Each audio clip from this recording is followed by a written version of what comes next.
I recently had the opportunity to attend a briefing from the United States Secret Service National Threat Assessment Center regarding statistics from active shooter attacks in 2019. So I wanted to share some of that information with you to provide a better understanding of what may fuel such unthinkable incidents. The Secret Service examined 34 incidents of mass attacks in which 3 or more people, not including the attackers, were harmed.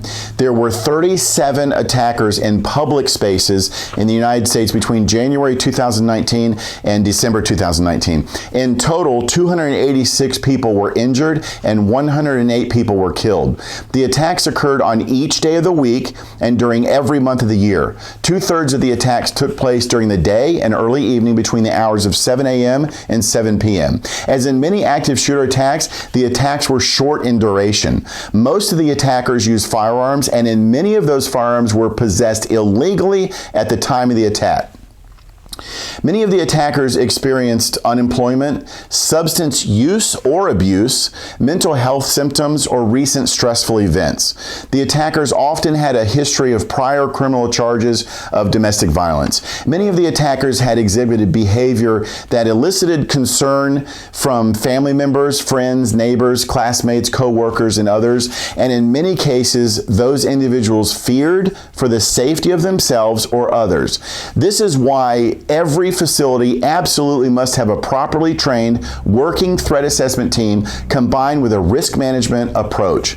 Out of the 37 attackers, 24 used firearms, 6 used a bladed weapon, 4 used a vehicle, and 3 used a blunt object such as a baseball bat. One guy used scrap metal, another used a glass bottle. 34 attacks occurred in 21 states. Of these, 59% took place in public spaces that are freely accessible to the general population. And this was sidewalks, restaurants, retail stores, and a gas station. The remaining 41% took place in semi-public sites such as workplaces, schools, churches, and military bases. The types of locations most frequently impacted were places of business or service. The remaining locations included 3 educational institutions, a high school, a K-12 public charter school, 1 university, 2 churches, a residential complex, and 1 commercial bus line.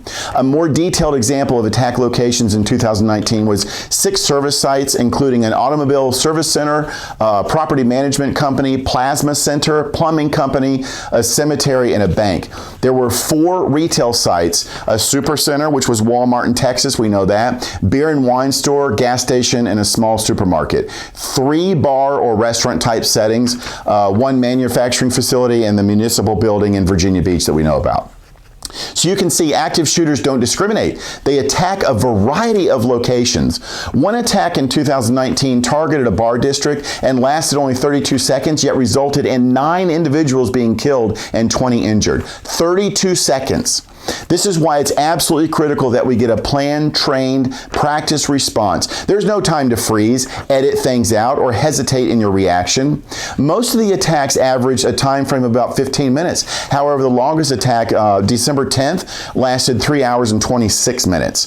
75% of the incidents, the attackers directed harm at random persons. 75%. 44% of the attackers left the scene on their own. 4 actually called 911 to report their attack and identified themselves as the perpetrator. Remember, in our active shooter presentations, we spend some time talking about predatory violence. Many of these attackers are proud of what they've done and are pleased to claim full responsibility. 8 of the attacks were brought to an end by law enforcement, intervening at the scene. 5 of these incidents, the attackers were killed by law enforcement. The remaining attacks ended when the attacker's weapon became inoperable. The motivation for these attacks often were multidimensional. So most attacks in 2019 were directly related to grievances, mental health symptoms, and ideological or racial bias. 9 of the attackers were influenced by or showed interest in past perpetrators of mass violence. This is why we must be aware of the copycat period, pre-attack indicators, and the complex developmental stages of an active shooter. Many of the attackers put out on social media posts information, they told friends, or documented their intentions. At least 6 of the attackers made statements or prior prior behaviors that indicated they didn't intend to survive their attack. Among the 6 attackers, 4 committed suicide after engaging in the attack. The average age of the attackers vary. So on November 14th, 2019, a 16-year-old male on his birthday opened fire at his high school. On October 3rd, 2019, an 80-year-old resident walked into a senior living facility complex and opened fire. 70 of the attackers experienced or were about to experience a job loss prior to their attacks. 4 of the unemployed attackers experienced a job loss within a year of the attack. Some were terminated, others quit. 46% of the attackers had a history of illicit drug use: cocaine, methamphetamine, LSD, and ecstasy. Some were plagued with prescription medications. We saw Xanax, Adderall. 41% of the attackers abused these narcotics to the point where it caused negative effects in their personal life. 51% of the attackers had a criminal history, charges ranging from minor traffic ticket violations, nonviolent arrest. Some of the attackers had extensive criminal histories before even reaching the age of 30. Nearly half of the attackers had a history of violence towards others, but only a few of them faced criminal charges for the behavior because they weren't reported. 13 of those attackers had domestic violence within their history, some again unreported by their victims. The most common symptom of mental health issues experienced by the attackers were psychotic symptoms, including hallucinations, paranoia, and delusions. The next most common symptom was depression. 5 attackers had a history of suicidal thoughts. A hallucination or sensory perception to them seems real, but occurred without any external stimulation. So the most common type of hallucination is audio, and as in hearing voices.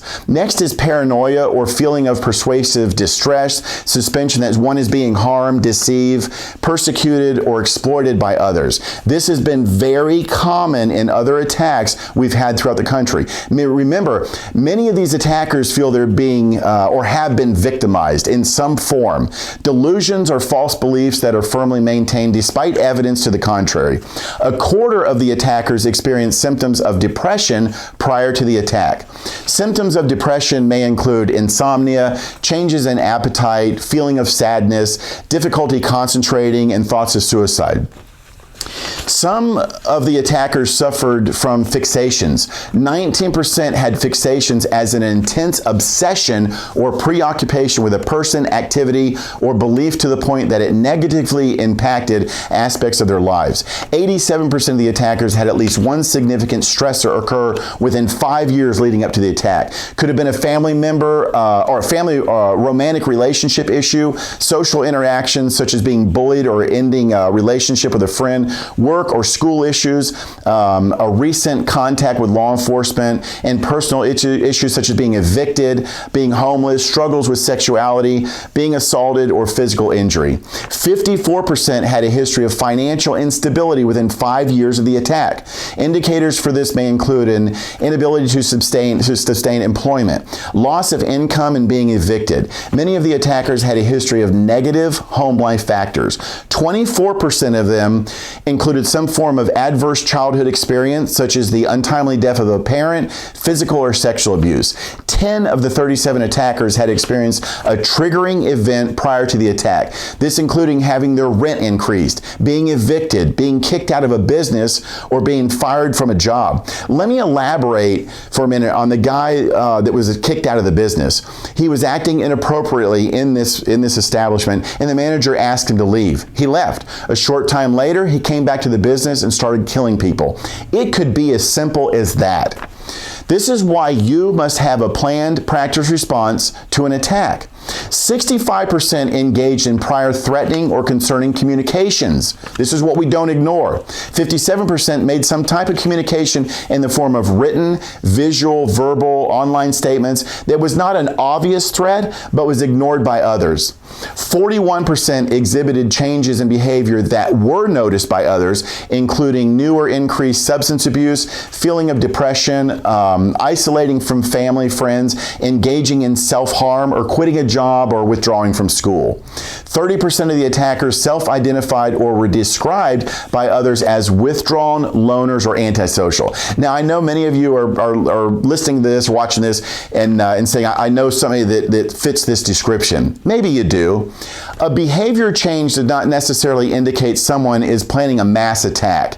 It does, though, provide a window of opportunity to engage with that individual, gather insight into what behavior change occurred, and identify the appropriate responses.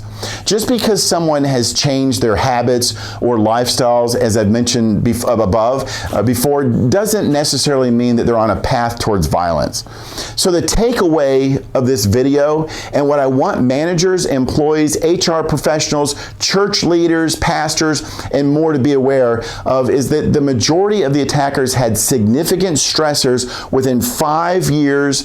Over half had financial instability. Most of the attackers had prior threatening or concerning communication. About half had a history of drug abuse, criminal charges, and violence towards others. Just under half had threatened someone in the past and had an unusual home life at the time and exhibited changes in behavior.